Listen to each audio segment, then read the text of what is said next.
Habits by James Clear. It is raining heavily here, so please let me know if you can hear me loud and clear. Right. So today we're going to be reviewing chapter 20 of this book, and chapter 20 is titled The Downside of Creating Good Habits. As much as habits are good, there are downsides to good habits. Habits create the foundation for mastery. Before you can gain mastery of anything, you must have done it over and over again, right? Just like in the game of chess or in content creation and acting, in whatever endeavor you choose, right? You need to practice it over and over. Thank you for your responses, right? So it is true for any endeavor. When you know the moves to make, when you know what to do per time, it becomes so easy that you often do it without thinking. It becomes automated. The process, is on autopilot, right? So you are free to pay attention to more advanced details instead of focusing on the little things that you have mastered. Those ones, they're on autopilot. You can do them that way. You can focus on other things that would not come naturally to you. So habits are the backbone of any pursuit of excellence. However, the benefits of habits come at a cost. When you start when you start a habit, right, you are flowing, you are moving well, you are enjoying it, everything is going so well. But then there comes a time when you now slip into mindless, repetition of that habit, and you are no longer paying attention to whether you are improving on it or you are just doing the same thing over and over again. So you may not be getting any new results. You may not be making progress. But because you have mastered your habits, you think that, after all, I know how to do these things so well. So you are actually not focused on results. You're actually not focused on growth, on progress. You stop thinking about how to do it better. You're only focused about the fact that, you know how to do that thing. So the upside of habits is that we can do things without thinking. The downside of habits is that you get used to doing things in a certain way, and then you stop paying attention to errors. You assume that you are doing better, but in actual sense, you are actually not improving. There are some habits that don't need improvement. For example, you don't need to put any thoughts into brushing your teeth or putting on your shoes or combing your hair, right? Or rubbing cream on your body or things like that, so to speak.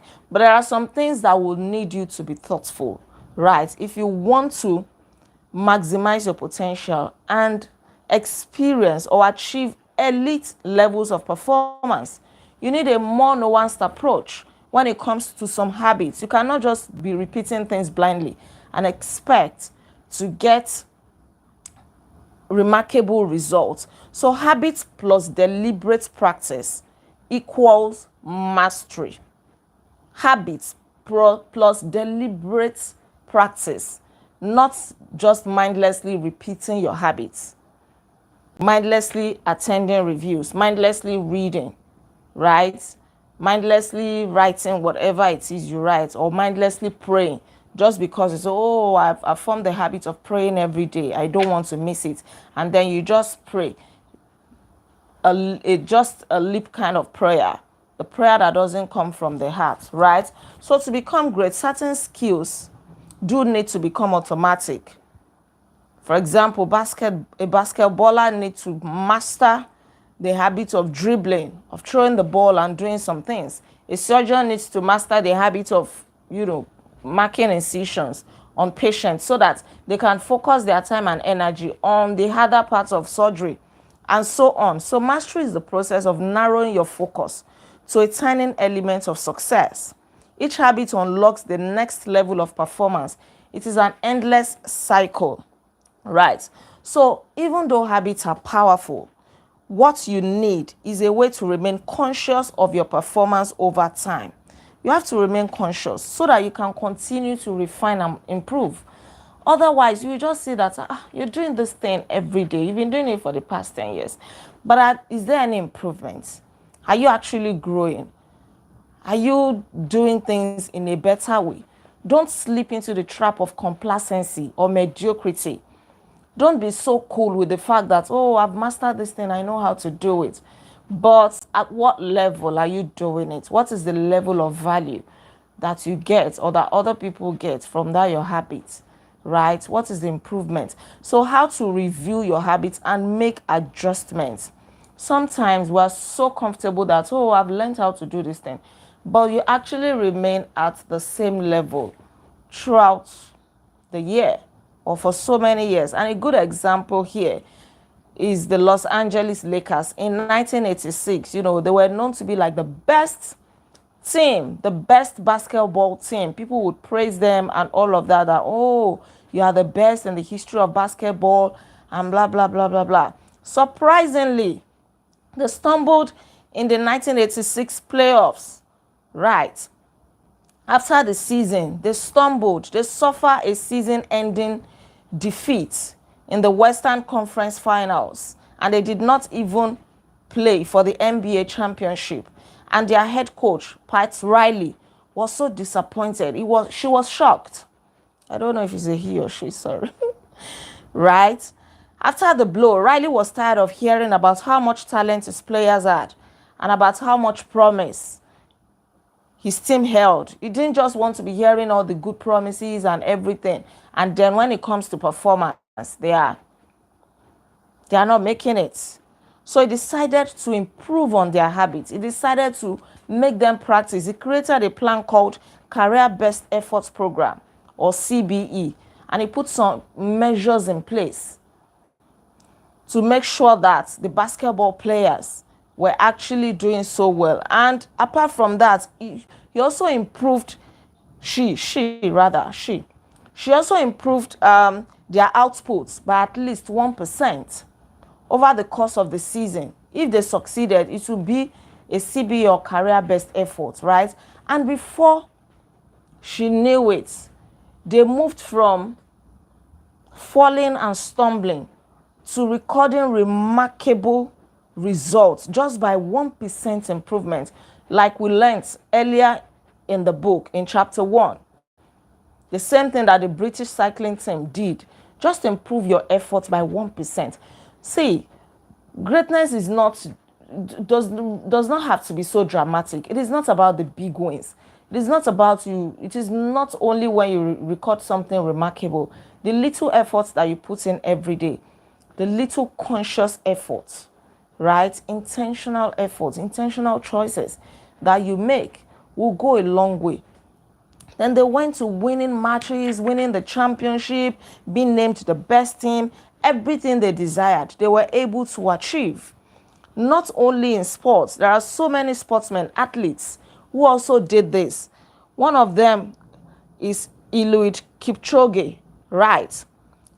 He's one of the greatest marathoners of all time. He's a Kenyan and an Olympic gold medalist. He still takes notes after every practice in which he reviews his training for the day. Chris Rock also does the same thing, right? Whenever the comedian Chris Rock is preparing for fresh material, he will go and test his jokes at small nightclubs. He will test the jokes. He will go with a notepad, and write down the jokes that did well, the ones that really cracks people up, so that when he's having his big show, he already knows the jokes to crack. So he doesn't use his big shows to experiment. So many people do this. Even executives and investors, they keep decision journal. They record their major decisions each week.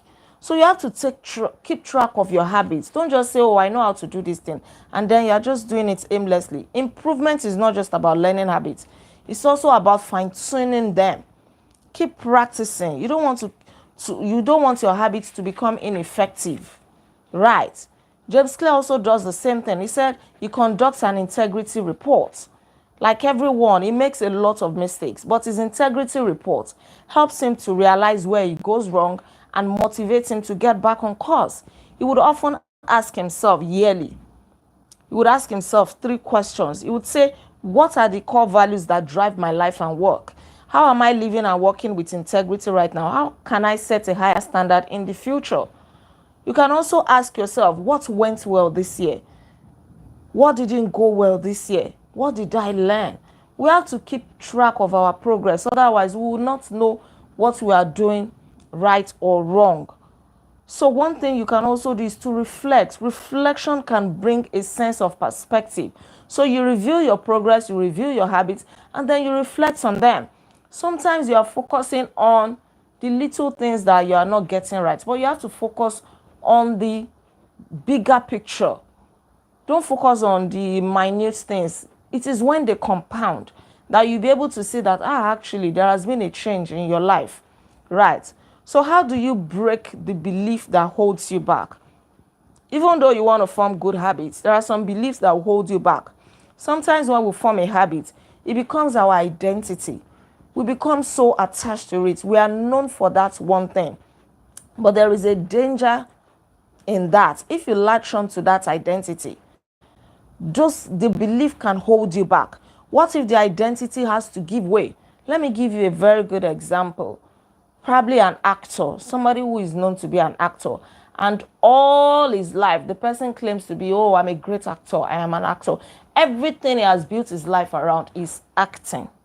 So what happens if the person cannot act anymore?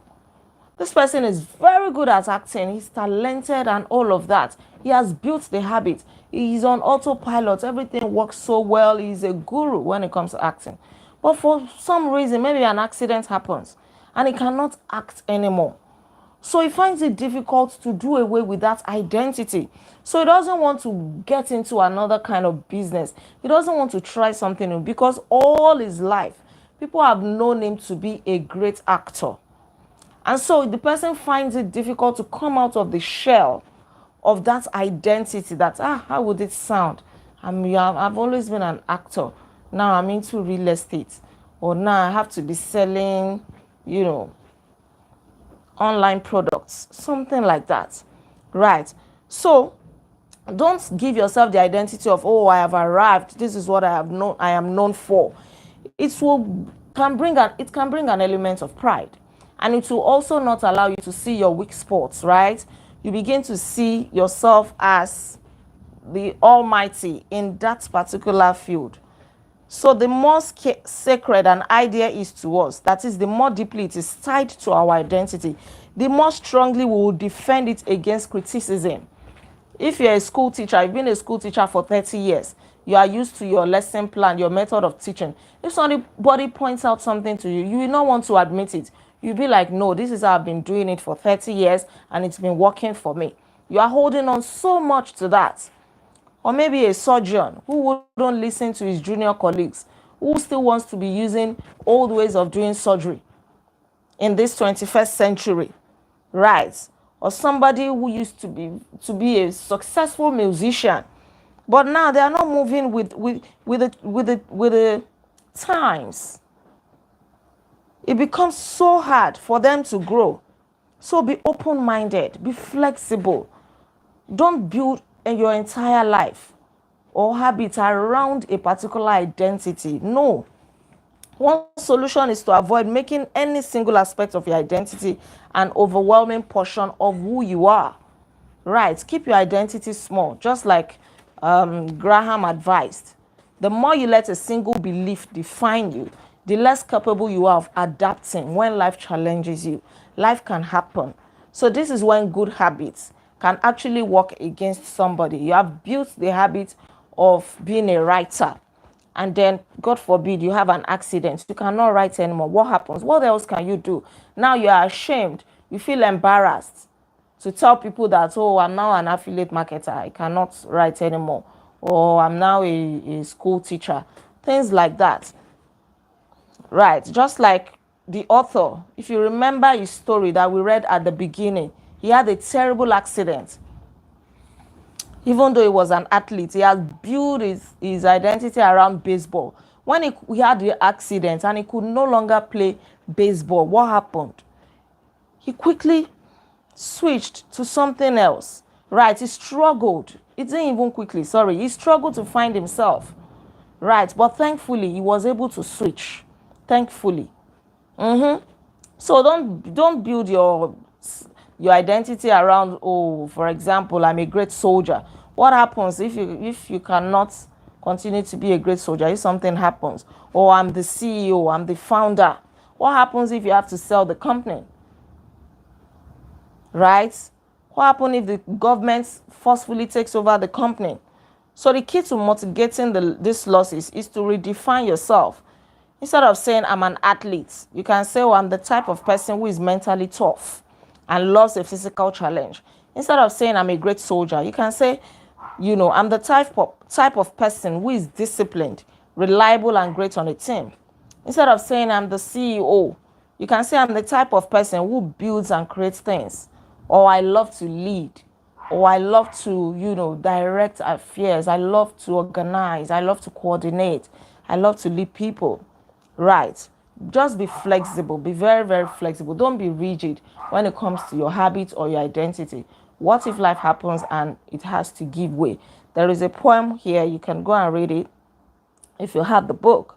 So I'm going to conclude with this last statement. Habits deliver numerous benefits, but the downside is that they can lock us into our previous patterns of thinking and acting. Even when the world is shifting around us, we will not be able to shift because you have rigidly built your entire life around a particular habit. It's not so much of a bad idea, but it is always good to be flexible in life because there are some things that you don't have control over, right? Everything is impermanent, like they say. No condition is permanent. Life is constantly changing. So you need to periodically check in to see if your old habits and beliefs, are still serving you. If they are not serving you, don't be ashamed to let them go. And don't be ashamed to review, to reflect, and to refine, to improve. Don't hold on to old beliefs. A lack of self-awareness is poison. Reflection and review is the antidote. So in summary, we have learned that the upside of habits is that we can do things without thinking. The downside is that we stop paying attention to little errors. Habits plus deliberate practice equals mastery. Reflection and review is a process that allows you to remain conscious of your performance over time. Don't just build a habit, reflect over them reflect over your habits from time to time. What are you doing well? What do you need to improve on? And things like that. Then lastly, the tighter we cling to an identity, the harder it becomes to grow beyond it. We've come to the end of the review. Actually, we have come to the end of Atomic Habits, but we still have 2 more reviews. I don't want to take the conclusion, right? The conclusion is titled The Secret to Results That Lasts. I want to take that separately because there are so many lessons from there. And then we'll now take little lessons from the 4 laws of behavior change that we have reviewed over time. So we have 2 more reviews and I'll be done with Atomic Habits. It's been so exciting reviewing this book. But then let's do conclusion tomorrow and then the last one. Don't forget to like this video, share your comments with me, and please subscribe to this channel in case you're yet subscribed. I remain Olaide Agbaje, also known as First Lady, and on this channel, I inspire you to live intentionally. I'll come your way again tomorrow by God's grace. Until then, be intentional. Bye. Thank you, thank you, thank you. Welcome, everybody.